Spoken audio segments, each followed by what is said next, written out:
This is Jen Kitzmiller here with the National Weather Service in Missoula, and I am going to be presenting your Thursday, September 17th fire weather briefing.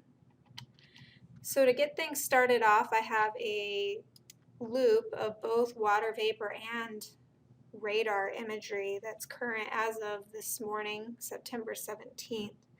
And I want to point out to you guys this trough of low pressure that's sitting across the Pacific Northwest. And you'll notice a fair amount of precipitation has developed this morning along the Washington and Oregon coastlines. And as this trough and associated precipitation moves eastward, we are expecting to see some fairly widespread showers and thunderstorms develop, especially along and south of the I-90 corridor. So the graphic I'm showing here represents the storm total precipitation forecast that's expected through tonight. And you'll see the main focus of precipitation is expected across north central Idaho and down into southwest Montana. Unfortunately, for those of you up in northwest Montana, it does largely look like you will miss out on precipitation with this event. The more convective nature that we're expecting with precipitation today, we're even expecting possibly some thunderstorms, will favor heavy precipitation, possibly mixed with graupel or small hail. For the higher elevations, there is potential to see snow and possibly even some light snow accumulations down as low as about 6,000 feet.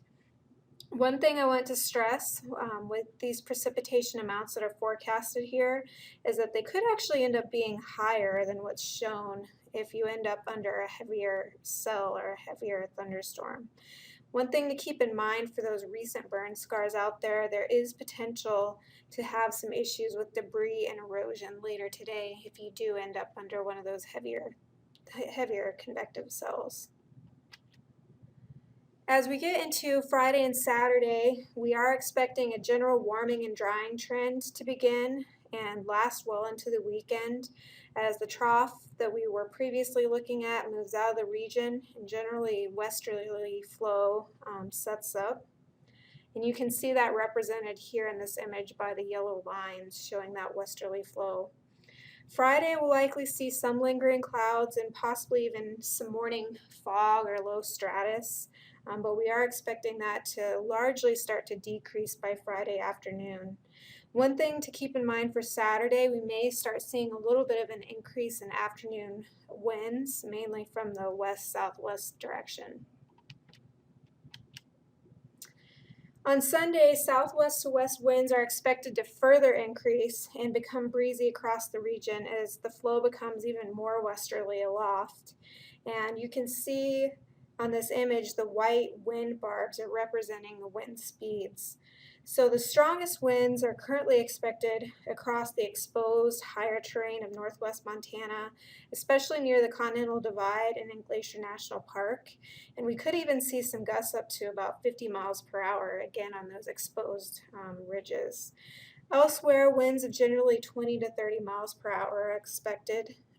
This will also likely be the warmest and driest day that we've seen this week, with many valley locations seeing temperatures in the 70s, possibly even upper 70s, and RH is down in the 20 to 30% range. And this is especially true across north central Idaho and southwest Montana. The jet stream is expected to start shifting further south across western Montana and central Idaho on Monday, and so this will help increase moisture into the region and could even lead to some precipitation that would likely favor the higher terrain, whereas valleys would largely be rain shadowed in this sort of a pattern.